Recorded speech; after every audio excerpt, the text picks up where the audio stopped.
Hello everyone. Yeah. Can you hear me okay? Yep. Okay. Welcome to our author panel today, the novelists Jean Stone and John Young. I'm Faith Lynn. I'm a reference librarian here upstairs, and the reference department plans most of the programs for adults here in the library. I expect we'll have a very interesting afternoon as we hear each author tell us about their latest books, how they came to be, and read passages from them. Jean and John are studying contrasts. They are reading for the first time today. Jean has published a bunch of books, as she says, starting in 1994. John published his first book last month in August. Reviewers describe Jean Stone's books as, quote, heartwarming, whereas John Young's books, quote, strike an elegiac tone. And I have no doubt you will find more contrast as you listen to them tell their stories today. Where they come together, and the reason why they're here today, is that both Jean and John write about characters who have important personal relationships, and their novels are set right here in our own backyard. Jean Stone will tell us about her new novel called A Vineyard Summer, which is set on Martha's Vineyard. It is a sequel to A Vineyard Christmas. And she is very pleased that the book will have, the series will have book 3 published next year, and book 4 published after that. And there will be the 21st and 22nd books on her resume. John Stone will tell us about his debut novel, When the Coin is in the Air, a literary coming-of-age novel in which Jason Blake has an adventure in Europe and Falmouth. John has recently finished writing another standalone, and I hope that I've time to talk about that too. So, Jean will start us off, and she will talk about her book, read some excerpts, and then John will follow and do the same, and then we'll open up the floor for questions from you. And I think it would be fun if you ask both of them the same question, so you can hear very different answers. And they will ask us other questions. After that, we'll turn to the back of the room. 8 cousins is here, and we'll be selling books on the side. So, please join me in giving a warm welcome to Jean Stone and John Young.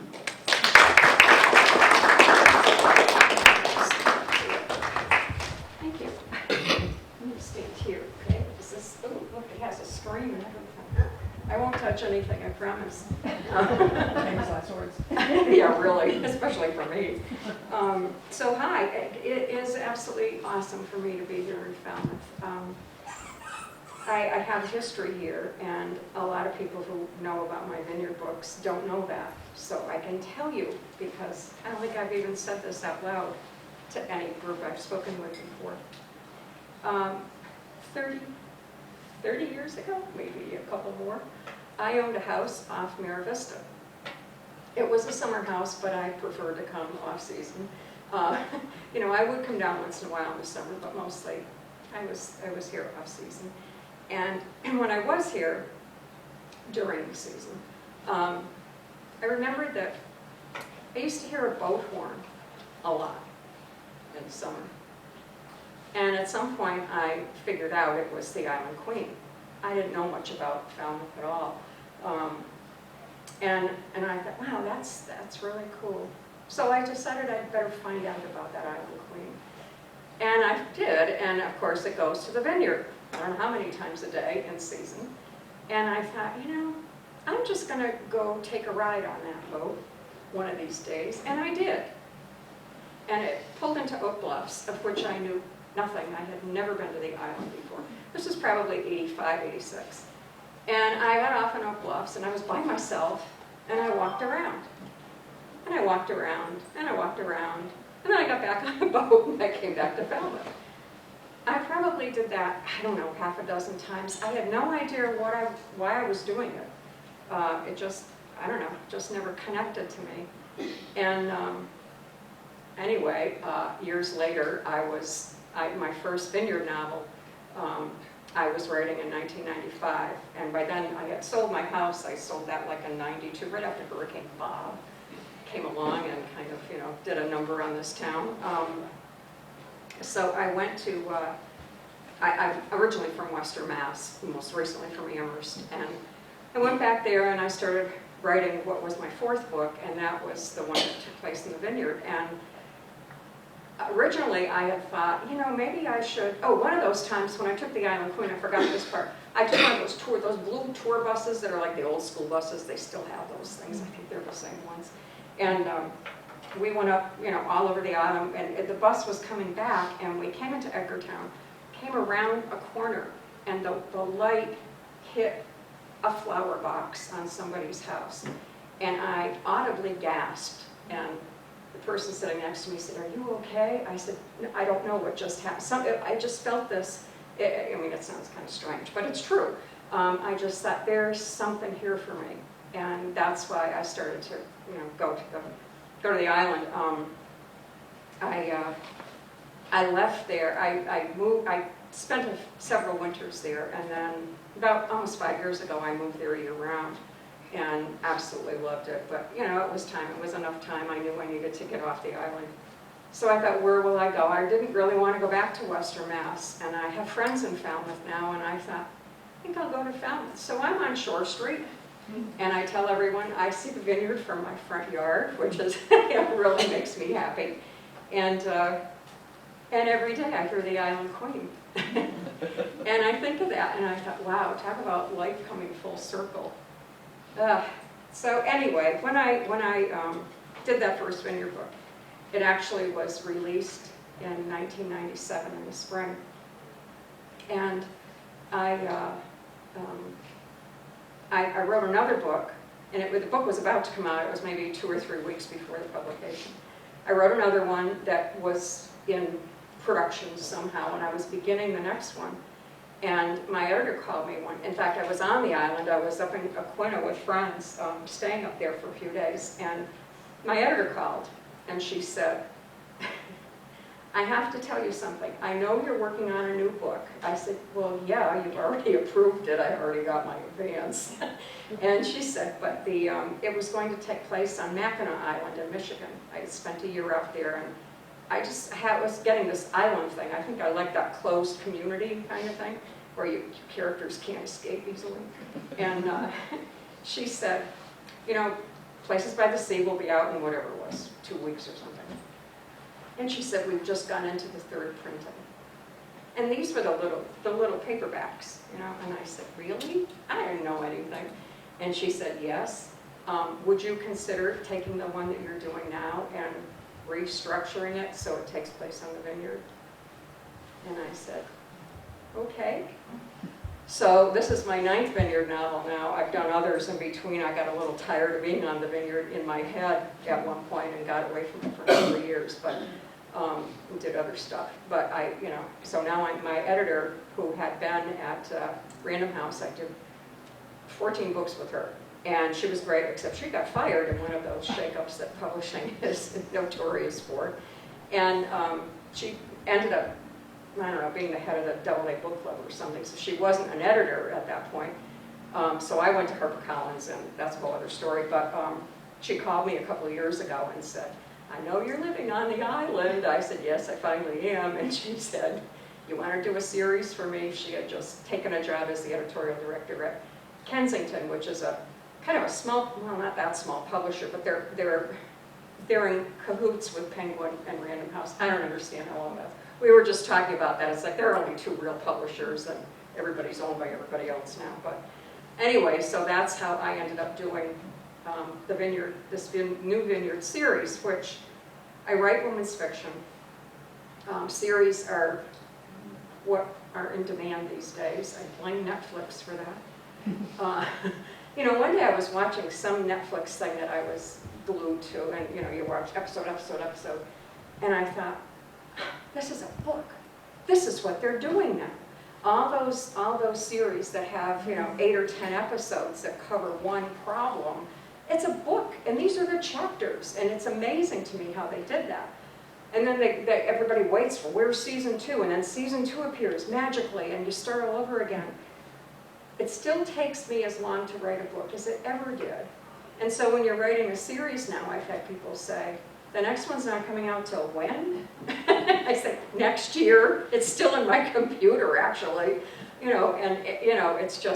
it's kind of, I think readers are a little disappointed, and I blame Netflix. So anyway, I'm going to just read a little bit to kind of give you a flavor of my writing. I realized when I was walking over here, this isn't even a real book. It's the advanced reader copy. But I don't think there were too many changes in this. So I had a main character who's okay, I know I talk too much. Annie Sutton is my main character's name, and this was the first book that I've only ever used one viewpoint character, one protagonist.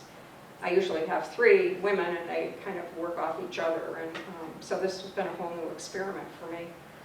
So my editor had said, when I did the first one, she said, I have an idea about your protagonist. Of course, you don't have to do it, but see what you think.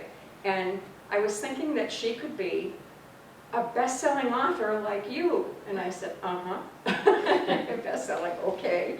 And she moves to Martha's Vineyard. And I said, well, that would be novel, wouldn't it? And she said, and then you can just sort of, it'll be easier for you to be able to fill in a lot of the stuff about her. And I said, yeah, okay. So that's the first one in the series, A Vineyard Christmas. She has just moved to the Vineyard in the fall of that year. And that one opens in Christmas. Actually, it opens during Christmas in Edgartown that weekend. So Annie has moved to the island. It is now summer. Actually, the title of the book was A Vineyard Cottage, until my editor realized she could up the pub date. It wasn't going to be until October, and then she was able to stick it into a slot in the end of June, so the title changed. These are the things about publishing that just kind of make you crazy. So Annie moved the previous fall. It's now summer. It's actually the week of 4th of July, because I wanted to get in the whole 4th of July stuff. My audience, I think part of what I try to do is to share the island with people, to share what I know, and to share the things that I see people seem to want to know more about. So it's kind of fun for me too. So this is Annie's first summer on the island. She's living in a cottage on Chappaquiddick, which is also because of the idea of having it start in the winter. And I had a situation that I had to have her not be able to be in communication easily. So it was either Chappaquiddick or Aquina. And I thought, as a series, I better keep it on Chappie, because at least she can get to Edgartown where things are. All these things kind of come into play when you're writing commercial fiction, which is what this is. So she's been renting this cottage on a lovely estate waterfront in Chappie. It looks out over the harbor and the Edgartown Lighthouse. And her landlord shows up at the door. And the opening sentence is a line of dialogue from him. And it simply starts out by him saying, "You have to leave." Annie Sutton stood in the doorway of the cottage on Chappaquiddick. Her jaw went slack, her thoughts tumbled into one another. Her landlord, Roger Flanagan, pressed his thin lips together as if attempting an apologetic smile. "I'm sorry, Annie, you've been a wonderful tenant, but my grandson Jonas is moving to the Vineyard." He averted his eyes and stared off toward a cluster of scrub oaks in the side yard. "He recently completed the master's program at the Art Institute of Chicago. He's an exceptional artist. His medium is acrylics, so it makes sense for him to live here, what with the growth in tourism and an uptick in disposable income among the seasonal residents who are also discerning collectors, blah, blah, blah." She barely heard a word after he said his opening line. It was already July 1st, the day the entire island of Martha's Vineyard launched into high season, which meant it would be nearly impossible for Annie to find a year-round rental. She'd heard that the fate was tough enough off-season, even on Chappie, which depended on a tiny ferry to connect with civilization, or at least with the Vineyard, the stores, the gas stations, the medical facilities. Chappie was the nickname for Chappaquiddick, which technically wasn't an island at all, except on the occasion when the surf broke through a narrow strip of land on the south side. Chappie was also technically and legally part of Edgartown, the easternmost town of the six, that were scattered around the vineyard. It always surprised me how few people know that, they just don't. Maybe I didn't either. I don't know if I took that bus tour. Annie had learned that when it came to geography and a few other things, the vineyard sometimes made up its own rules. Everybody over there, when I read that part, they all laugh because they all get that completely. Drawing in a slow breath, she asked, "When do I have to go?" Her voice quaked. If he'd already mentioned a move-out date, her brain hadn't processed it yet. Roger's smile morphed into a sheepish look. For a 70-plus-year-old man that Forbes magazine had proclaimed a hedge fund piranha, he looked oddly embarrassed. "As you know, your lease was a winter rental. It expired June 1st. After that, we'd agreed you'd be here month to month, with a 30-day notice required by either party.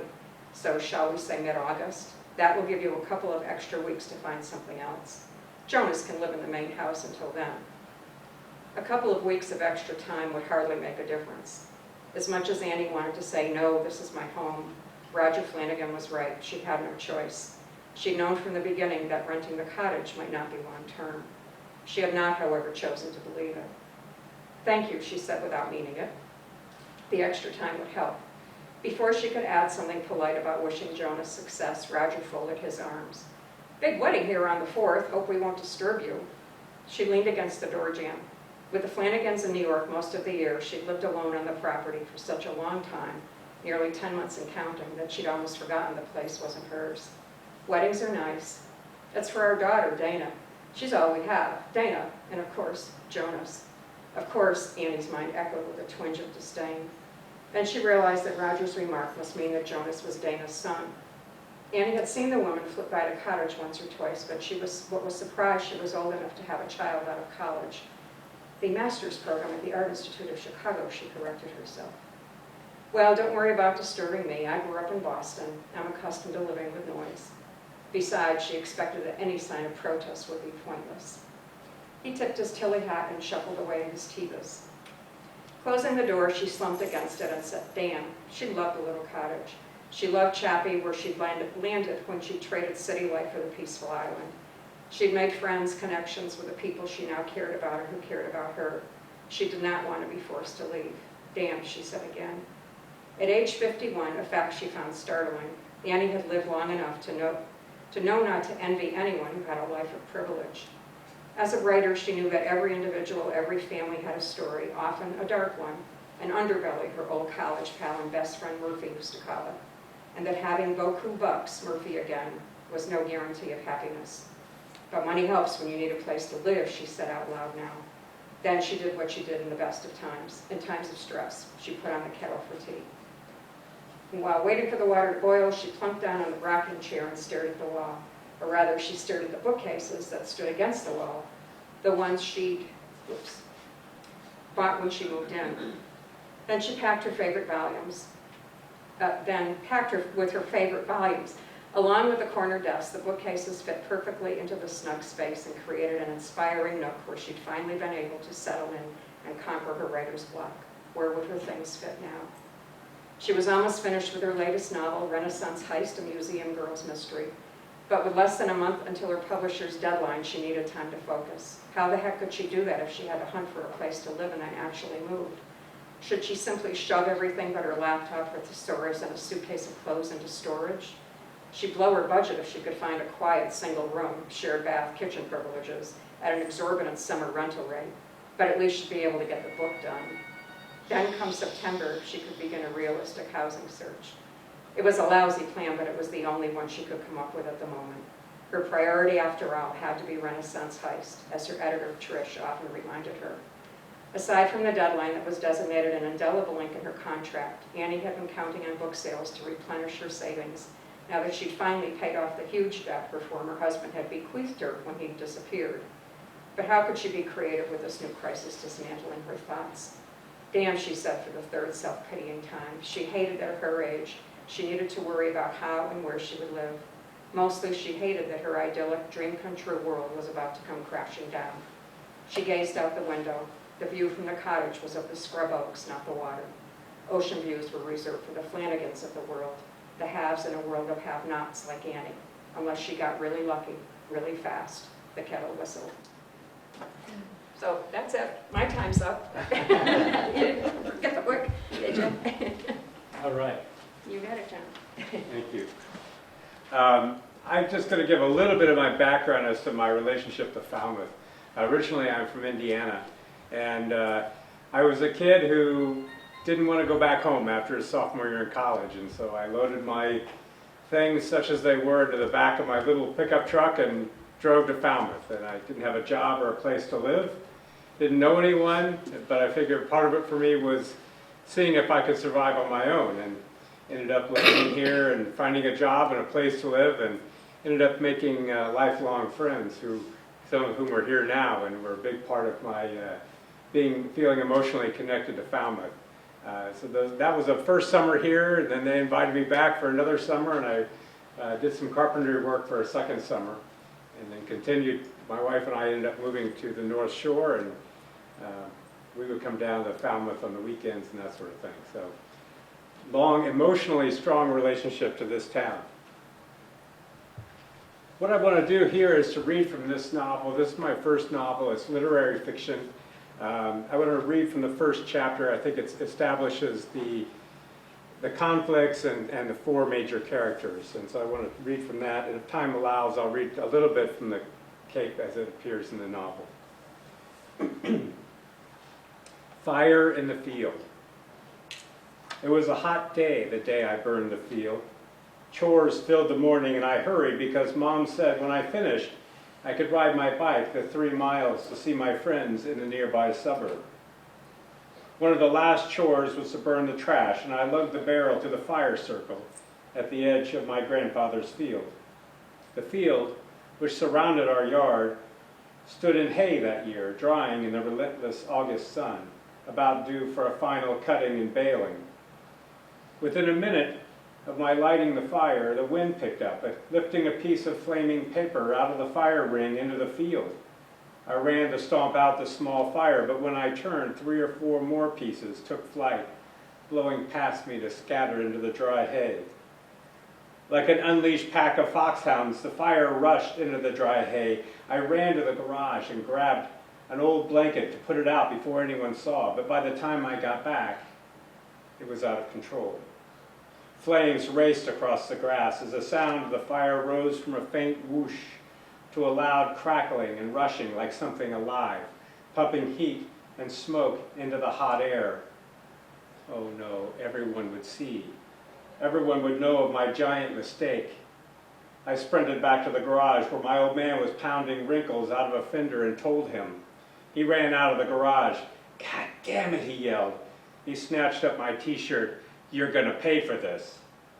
He shoved me aside and ran back to the garage. He snapped off a broom handle over his thigh and snapped it again, cursing me under his breath. At first, I thought he'd club me with the broken handle, but instead, he tore rags and made slapdash torches and splashed kerosene over them. His hand shoved me. Grab some blankets and get them wet. He had a stack of wool blankets. I grabbed 2 and ran to the hose. What had I done? How could I have done this? He was yelling at me. I ran with the heavy dripping blankets. He waited in his pickup truck, engine revving. I started to go to the door, but thought better and jumped in the back with the wet blankets. The truck fishtailed through the gravel and across the yard and bounced into the field. I struggled to keep my feet and squatted, pressing myself into a corner of the truck bed. He took a sharp turn, racing around the fire, and I almost fell out. Was he trying to toss me out? Would he shove me into the fire? It was what I deserved. How did I do this? You can't fix this, I thought. He slammed to a stop at the far end of the field. I grabbed a cold, wet blanket and jumped out. He snapped open his lighter and held up the torches with their crude petroleum smell. I knew what to do. He had told me before, fight fire with fire. It was one of the oldest rules in the book. We sprinted into the hay ahead of the flames, choking on the smoke, tears flowing from my eyes. And we started backfires with our torches. I started for the woods to keep the fire from the trees, the birds, the animals. No! Save the corn first, you idiot, my father screamed. I was an idiot. How How stupid can you be, Jason? The corn, an 80-acre field, and nothing protected it but an old wire fence, a man, an 11-year-old idiot, 2 wet blankets, and 2 lousy torches. I looked up. Flames, as tall as a horse, now galloped toward us, smoke and heat blowing ahead on the wind. I sprinted ahead to protect the corn. The hastily made torches allowed flaming kerosene to run down over my hands, burning me and leaving a burned hair smell on my forearms. But the pain wasn't bad enough to pause for. Besides, there was no time to make a fuss. Once we got the backfires going, we had to control them against the wind with the wet blankets to keep them from spreading to the fence row and the dry cornfield behind us. I still worried about the woods, the birds, the animals. We threw the wet blankets down, stomping out the fire, then threw them on the next patch of flames. We worked as fast as we could, a few feet at a time. Dad stayed at the east end of the field to watch the downwind backfire. I was on the run again, starting backfires to protect the woods. Behind these fires was a blackened waste, a ruined 12-acre hayfield, but I didn't pause to look at it. There was more fire to put out. I choked on the smoke, but ran hard anyway. As I ran to save the woods I loved, the woods I'd put at risk, I thought of the first time I was in this field. It was 6 years ago. I was 5. My grandparents had offered my mother and father an acre to build a house. It was after a reconciliation between my father and his parents. It was a beautiful spring day, endless blue skies, nothing like the day of the fire. The field had been plowed and disked, ready for planting. Mom led the way. My older brother, my father, and I followed. She took her time. At several points, she stopped and turned slowly, holding out her arms as if framing the view. April, Dad said. Come on, let's just pick a spot. She ignored him and continued her survey, tromping through the dusty field. April. She spun on her heel, hands on her hips. Walt, this is where we'll raise Walter and Jason. I will walk this field and choose the spot for our home. If I want to walk it 5 times, I'll walk it 5 times. Dad stood nearly a foot taller and was twice my mother's weight, but she stared him down. I was afraid it might get ugly, but it didn't this time. He smiled and held up his hands as if to stop a bus. Okay, Abe, okay. Take your time, you're right. Darn right I'm right, she said in a playful way, and gave Walter a shove that made us boys laugh. April Blake went on about her business, and we followed her. She picked a spot at the opposite corner from the white Indiana farmhouse where Dad had grown up. Just before Christmas of 1978, we moved into our simple ranch house at the corner of 86th Street and Mud Creek Road. After our string of cramped rentals, it felt like a mansion carved out of a cornfield.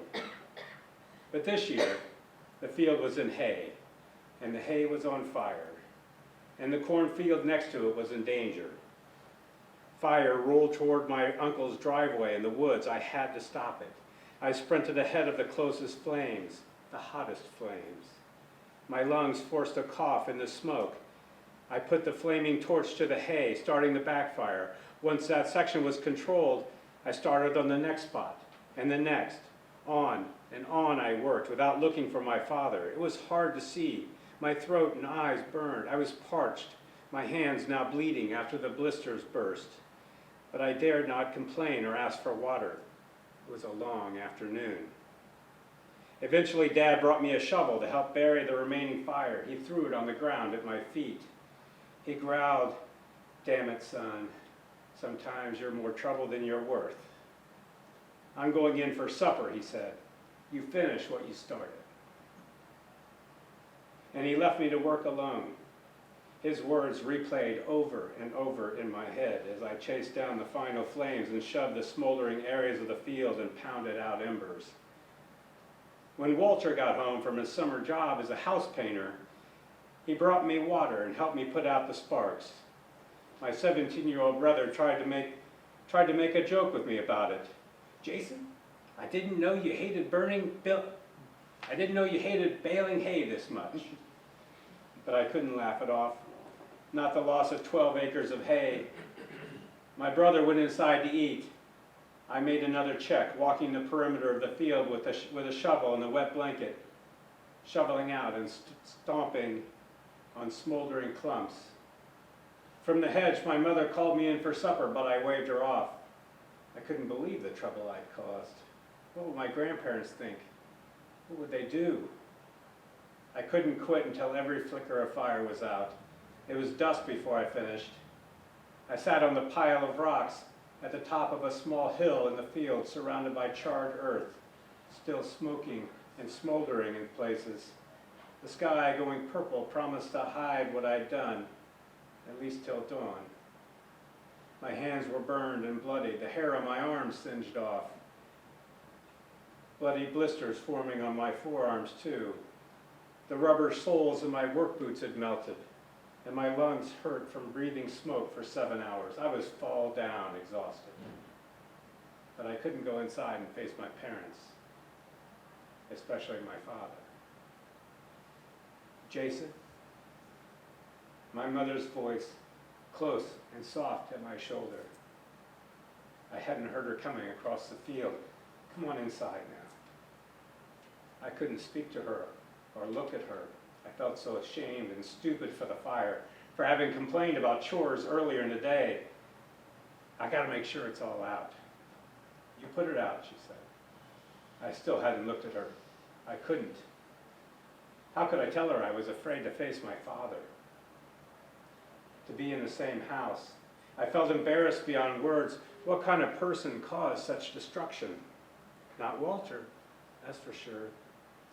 I was just a dumb 11-year-old boy, a stupid kid, more trouble than I was worth. We stood silently in the blackened field for a bit, my head down. Smoke smoldered nearby. Then I felt my mom's hand rub my back and up to the back of my neck and across my shoulders. I swallowed the knot in my throat. I wanted to fall down on my knees and bury my face against her skirt, but I was too old for that. It was an accident, she said. It could have happened to anybody. But it happened to me, I said. Unable to imagine it happening to Walter, the star athlete about to start his senior year of high school. Walter had burned plenty of trash in the same fire ring without incident. Oh, honey, it was an accident, she said. Nobody got hurt. Nobody's going to say anything about it. Nobody's mad at you. I found this hard to believe. Besides, I was angry with myself. Come on inside now and get cleaned up. Have some dinner. I got to check a few more spots, I said. Okay, but you come in soon. Okay, I whispered. She went to the house, and I went to the far end of the field alone with my shovel. I zigzagged around, turning over and stomping out any last smoldering clumps. When I came back to the house, Dad was sitting in his lazy boy, the television on while he read the paper. He didn't acknowledge me. But he never mentioned the fire again, and neither did my grandparents. I lay in bed that night exhausted, my arms sore and sticky with the antiseptic Mom had applied, and I wore a long-sleeve t-shirt like a bandage over my arms. I couldn't sleep. My lungs and eyes hurt. Walter slept in the other bed. The fan hummed in the window, blowing warm air over us. That and the smell of a charred field. And then I want to read a few lines from the second chapter, titled Crash Courses. Something happened in the burned field. Almost immediately, small green sprouts sprang above the black. Millions of them in bright green, more and taller every day. It was beautiful.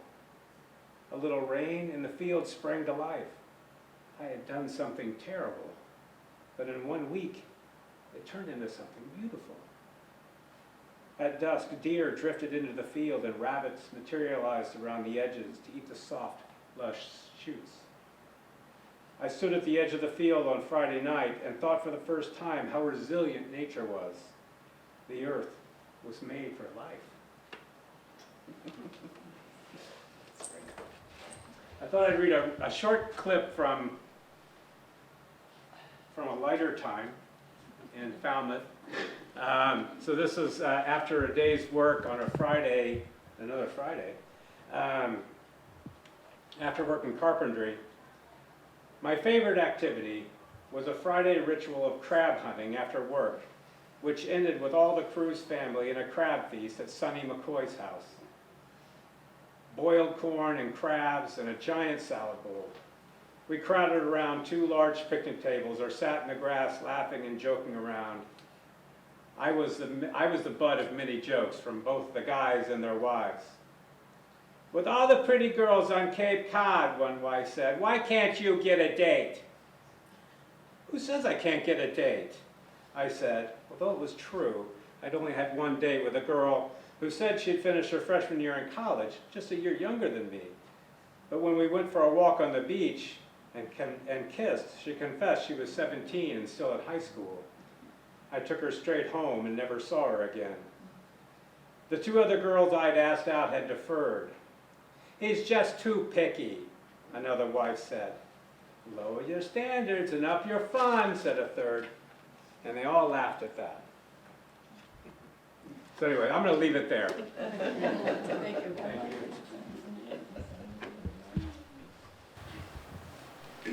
you. Anybody have any questions? So if you have any questions, we're happy to talk about what we've worked on. Couple questions for John. You say you grew up in Indiana. Where did you, was it on a farm by any chance? Yeah, I lived on I talk about it as being, I grew up in Indianapolis beyond the suburbs. So Indianapolis is one of those freakish cities that unified all the outlying governments. And it's the 3rd largest landmass city in the country. So, you know, I was a kid growing up out in the country, but I was technically part of Indianapolis. And, well, I grew up on a farm in southeastern Minnesota, so I was Okay. wondering, but some of the things that you talked about were a little bit different than my experience. Have you had any experience with fires? Yeah, I did burn a field once by accident as a boy. Made for a really lousy day. And question for Jean, the character that you are developing, is she new to this novel? Yeah, she is. Well, to the first of the series of Vineyard Christmas. Yeah, So she she's will new. be in your previous novels, did you have characters that went from one novel to another? Well, you know, it's interesting because that was, when I first started writing, series weren't, you know, there were little mysteries. You know, Phil Craig used to do a bunch of series on the mysteries on the Vineyard, but women's fiction was not series related at that point. What I started to do with my Vineyard books anyway was when I would write one, because I didn't write them consecutively, I would try to draw in some of the characters that were in my earlier books, just to see if anybody noticed or cared. It was fun for me, and it gave me, you know, like I remember at one point thinking, I know the kind of type of character I need for this person.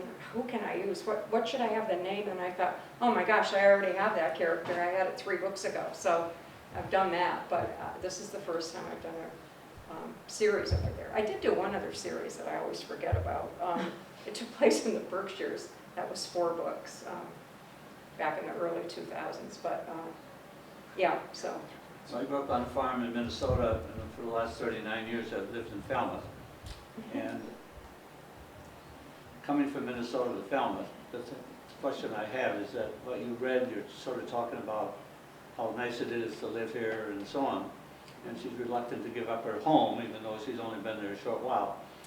And being here 39 years, I hardly ever get off the Cape, maybe 5 or 6 times a year for a family event, as opposed to before I met my current wife, I'd lived in Massachusetts for 11 years. I'd probably been to the Cape maybe a half-dozen times. And now if I leave the Cape half-dozen times a year, that's sort of the extreme. And almost always it's because of a family event, like a marriage or a family birthday party or what have you. They have to bomb you out of here, huh, for those things. Well, so the thing I'm wondering is, in what you read, you're sort of talking about how great it is to live Yeah. in Chappie. And is your book going to be primarily about developing the character, or about how great it is to live here, or a combination? It's a combination, I think, because, you know, where she wants, and I said, how many books are we doing here? And she said, as many as you want. So I've got, you know, the third one is almost finished, and then I've got the fourth one under contract. But, you know, if I just relied on basing it on the island, I would run out of things to say. You know, I mean, Well, she's it's a 51 nice place, but gee. She's 51 years old, so she's already lived quite a... Yeah, she has, Quite a and bit. that all comes back in different ways throughout the series. Yeah, Okay. yeah. I was wondering if you're going to have a prelogue of a No, I pre-sequel don't or think something. so. My editor has talked to me about doing a whole separate mystery series written by Annie Sutton as a, you know, like an extra thing to do, because I don't have enough to do. So, yeah, it's, I don't know, each one just sort of evolves on its own, and I never really know. The one I'm finishing now, I had no clue it was going to end or take all the different roads it took. That's the first time that's really happened, where it was a real surprise for me. Every chapter was a new surprise. It wasn't always good, because then it's like, now where do I go? But yeah, it's they're all a challenge. John, can you explain the title of your book? Sure. When the coin is in the air relates to Jason is trying to face a difficult life decision with 2 job offers right after he leaves college. And his mentor at the university says to him, well, I know you've done all the rational thinking, so flip a coin. To which he sort of scoffs, right, because it sounds ridiculous. And what she explains is that you need to listen to your heart when the coin is in the air. And your heart will tell you what you really want after you've done the rational thinking. And so that comes up 3 times in the book for him, where he has to make important decisions. And then another time, he thinks of that, but knows he doesn't have to use the coin because he knows what's right.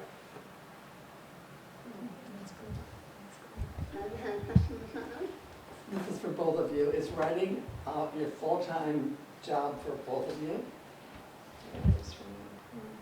Pardon me? Yes, it is for me. No, it's not for me. I still do marketing consulting work. I was in advertising and marketing for many years, and I'm not doing that full-time now. I'm doing consulting, so I have time to write, but I still do that consulting work. Yeah, we were talking a bit earlier, before we started, and we discovered that we both have advertising backgrounds. It's Which is interesting. creative, like writing Yeah. your Yeah. books. Yeah. Although you don't write, it's really hard to write a book when you're writing all day, That's what we doing were ad talking copy, about, yeah. or writing commercials, or directing commercials, or I was also a creative director for many years, so I was always coaching other writers and designers in their work. So by the time you're done, if you sit down and try to write fiction at the end of one of those days, it just, every minute feels like work. You know, it never Because it releases. is. Yeah, it is, that's right. Yeah, it's I know true. she has a book already. Do you have something else planned for a book? I do. I have a second novel that I finished the manuscript. I haven't started really shopping that around yet because I want to see if what happens with the first book. But it's completely unrelated. It's set in Concord, Massachusetts, and in a fictional town called Worthington, New Hampshire.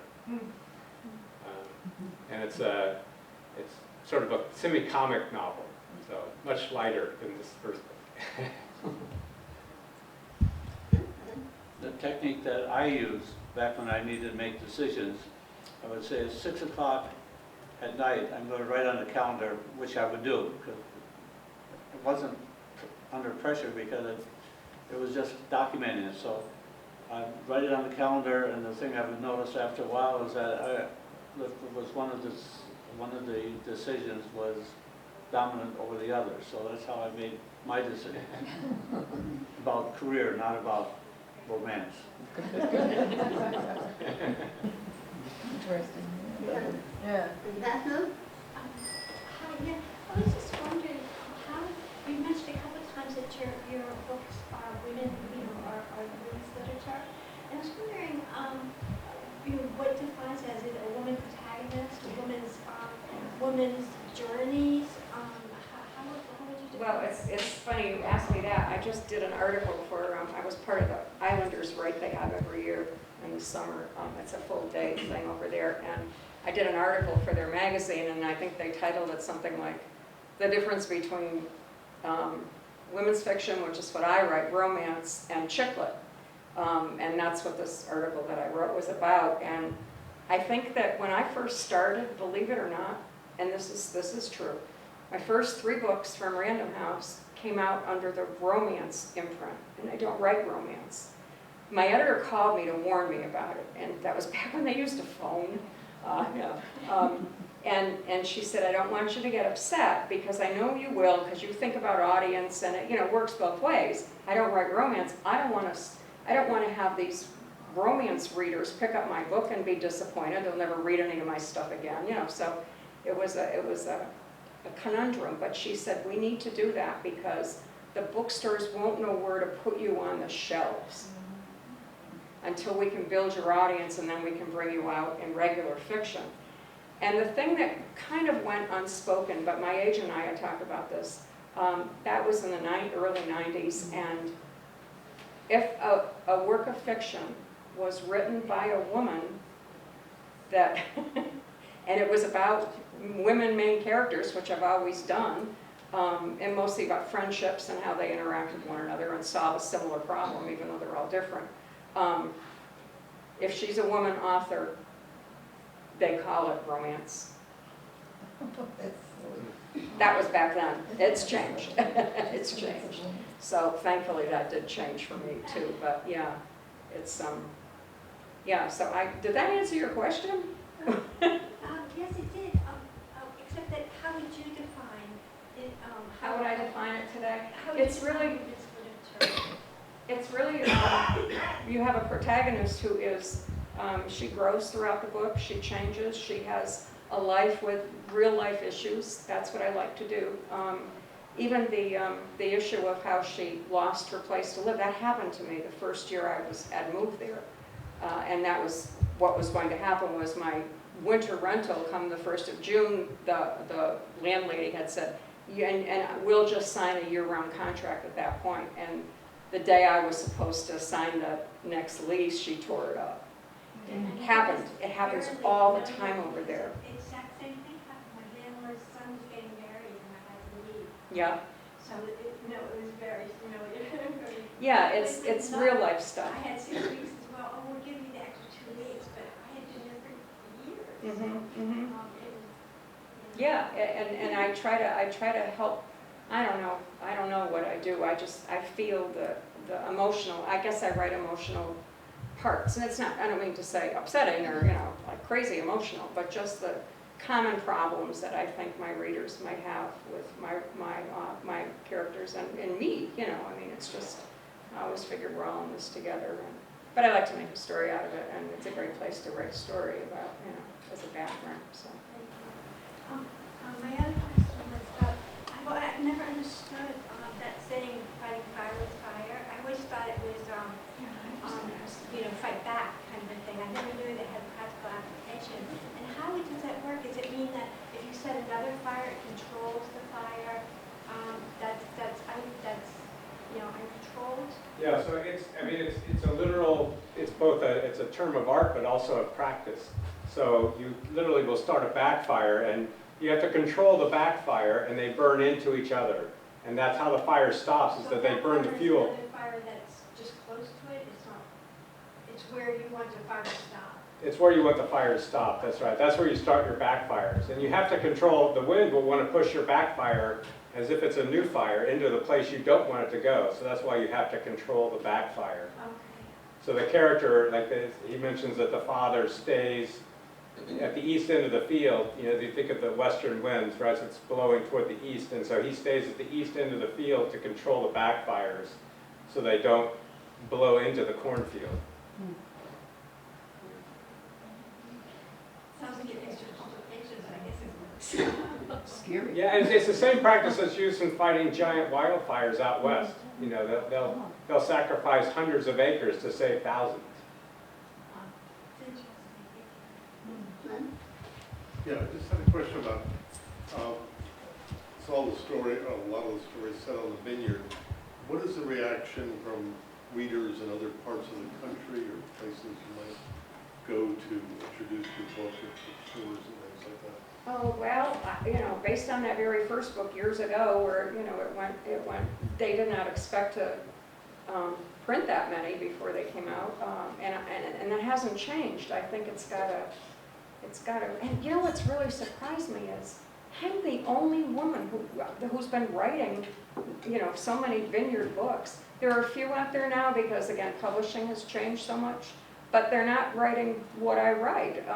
They might have a couple of scenes that take place there or something, but it's like, what's wrong with all these authors out there? I mean, I've been doing this for years. Why hasn't anybody else started doing it? So, it does seem to have, Don, who owns Bunch of Grapes bookstore in Vineyard Haven, told me, I did a thing last week at their, I don't remember, some festival thing. And Dawn said that A Vineyard Summer was her #1 Vineyard book that sold all summer. And I was surprised, but then I thought, well, she really doesn't have that many, so yeah, I don't know what I guess the attraction, it's still, and now, that was another piece I didn't talk about. When I was going to set that novel I wrote on the Cape, that fourth book of mine, my first Vineyard book. But I was driving down here one day and I had the radio on and I heard that the Clintons were going to be vacationing on Martha's Vineyard. And as I was driving, and again, that marketing advertising background, it's like, Cape Cod, Martha's Vineyard, Cape Cod, Martha's Vineyard, ooh, okay. So that put all those pieces together for me. And now, of course, the Obamas have just bought a lovely property right in Edgartown, which is part of Chappaquiddick or vice versa. So, it keeps it in the, other than the incident at Chappaquiddick, which I did use a little bit of in my first book, but I've stayed away from it since then. A lot of people today don't even know what you're talking about when you mention that. It was so long ago, but yeah, I think as long as it's in the national spotlight, it's, it will still sell books, and it does, because it's not, I can't rely on just summer readers, or people who live there to read. It's, Are they popular with people from Indiana or the West Coast? Oh, sure, yeah. I think the Cape has kind of a It does. mystique. It does. Has a Right. romantic mystique the way certain other places do. You set a book in Paris or something, and, Yep. and people they find a general appeal to it. It has a lure and a sort of its own magnetism. That's that marketing. Yeah. And that's our backgrounds. Yeah, So, that's right. it's interesting how that stuff, does it come back to you too when have you done that at all? No, I'm asking you the questions. Have you found that, especially now that the book is done, do you rely on some of your old sensibilities about it to Oh, in terms of promote talking it? about it and framing? Yeah, I do. yeah, A little bit of that, for sure. Yeah. I mean, I think that's one thing that's really changed over the years too, for me, and I expect you're really good at this because I'm not at all, because it's not how things used to be. My agent keeps saying, forget about it. I know. You used to, I'd send in my manuscript in a box because you had to print it out and send it in, and there were no electronic files back then. But I wouldn't do anything. I wouldn't do anything. I mean, I would see what my editor had done and the copy editor, and I'd get to go through it. And then I'd get, magically, they'd appear at my doorstep, and it was wonderful. And that never changed for many years, but then I would just wait until I got phone calls from the publicist at the publisher saying, okay, we've got you scheduled for a book signing, yada, yada, yada. One year I called it my Walden's World Tour. Remember Walden's, those little bookstores? They bought 2 books for every one of their stores. And I remember saying to a friend of mine, 2 books, woohoo. And he said, but they have 2,500 stores around the country. I said, okay. But my publisher had said that, so I just went where I was told. It doesn't work like that anymore, am I right? Yeah, it's definitely changed. And a lot of it is just all this online stuff. Did you have to do a lot of online promotion stuff? Is that how I have. Yeah, and I think, like you said, I mean, tapping into the marketing experience, trying to create a sort of campaign effect. One of the things I'm doing is asking friends and taking pictures of friends who are reading the book, or asking them to send me pictures of themselves reading the book. Oh, clever. And then using that on Facebook or Instagram, so that other people are seeing other people read it. they begin to get a sense of, oh, this is catching on. And one of the great persuaders is sort of this idea of joining, and you know, it encourages people to see that, oh, others are doing it, maybe there's a reason they're reading it, and maybe I'll read it, maybe I'll like it. I went to LA, I lost her social security, and was like, oh, God. So, yeah, we dream too, though, don't we? Yes, absolutely. Yes, just one other question. You mentioned like Stephen King, James Patterson put out like big, huge novels when we put them out. But do you have, yours are a little more modestly sized. Did you have like a length in mind, or did it just work out that way? What do you think works best? My first book Like was my manuscript was 600 pages. When I was writing my second one, my editor called and said, I know you're almost done with the book, but I need you to cut the manuscript to 100 pages. I said, what? And she said, paper costs have gone up. That's reality. So for the type of book I write, this is how much you'll spend. It's got nothing to do with what's in it. It's No. just, And Yeah, it's interesting. You know, one of the things that you hear and you read and you hear through the industry is that they say a first novel should not exceed 100,000 words. right. Yeah. 100,000 words is a little over 300 pages of printed material. This book is 300 pages. It's 97,000 words. You know, there's a certain length at which a first-time novelist is going to be acceptable into the market for the most part. Now, those are generalizations. You know, as they say, brilliance trumps all rules. But so there are a lot of exceptions. But that's kind of what people say and what people look at. And you don't want to give them a reason to toss you into the ash can. So you know, you listen, and you know. And isn't there an attention thing too? I mean, it's like, think of movies, you know, films, you know, Gone with the Wind. I don't know how many people would sit through a 4-hour, if that's what it was, movie today easily. You know, but it's, And Stephen King can get away with anything. But. Yeah, and shorter chapters.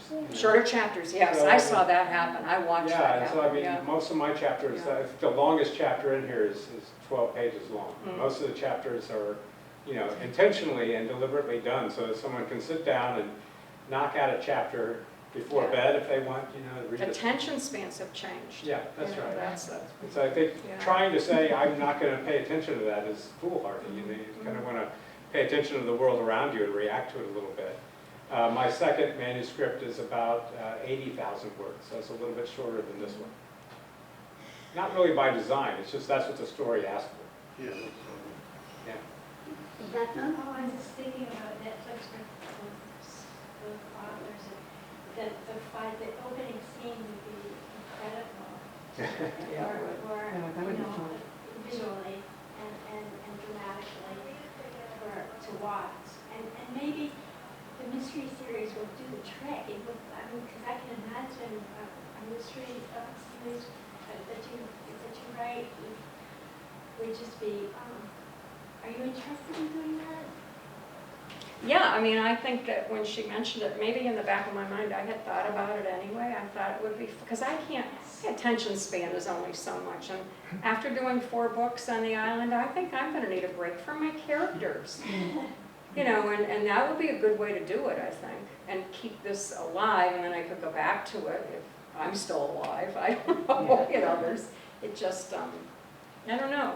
I really try not to think about that, though, don't you? I mean, it's like, it can still, like the politics stuff, it Yeah, can get in your way when you're writing and. yeah, I think you focus on what you can control. Yeah, right. Because it's like, you know, we can't We all get hard that. enough time controlling Yeah, what's in it's hard to get the executive producer to call you to decide Yeah, that, right, right? So that's right, kind of right. really Yeah. way out there. You dream about it, you want it, but you don't spend a lot of energy on it.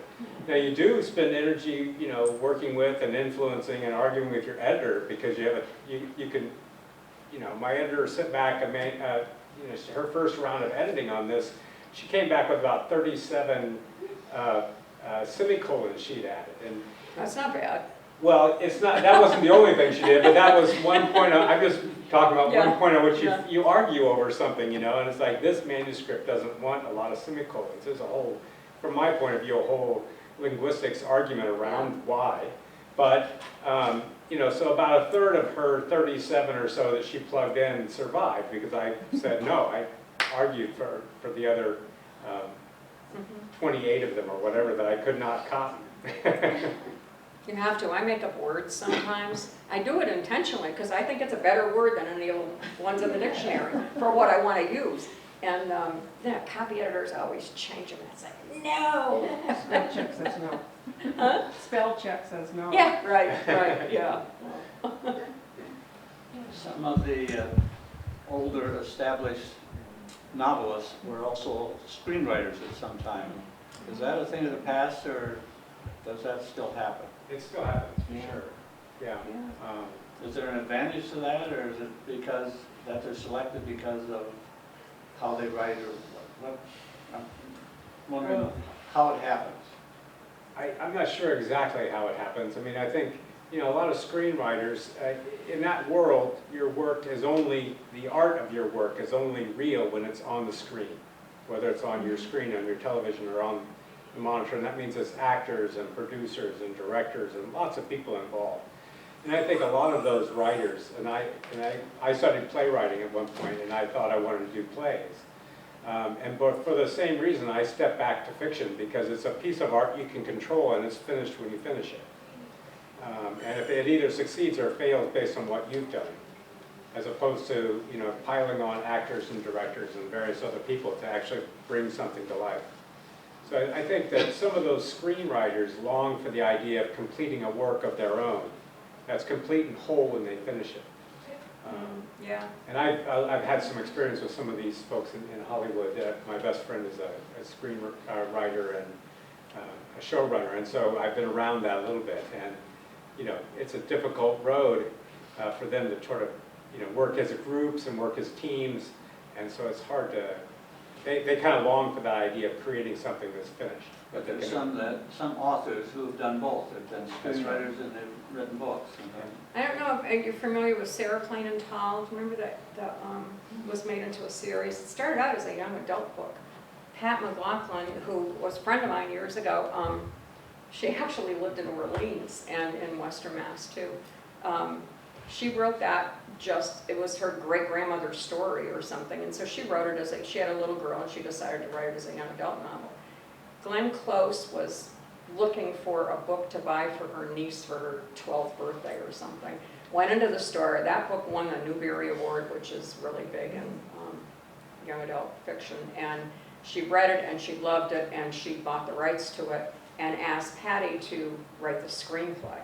And she was like, I'm really not even a writer, I'm a librarian. And she was a librarian, that was her profession. And she did write it, and she wrote a couple of others, but she had someone with her that was helping her.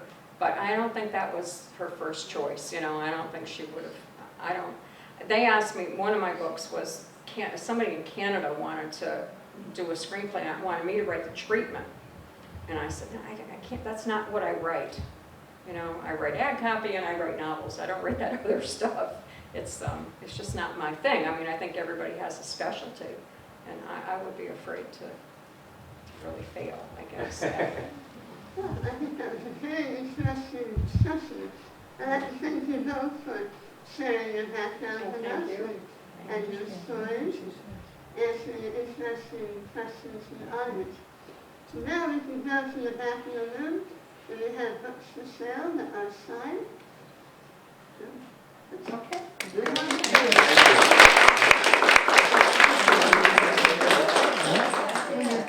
When she talked about the attention,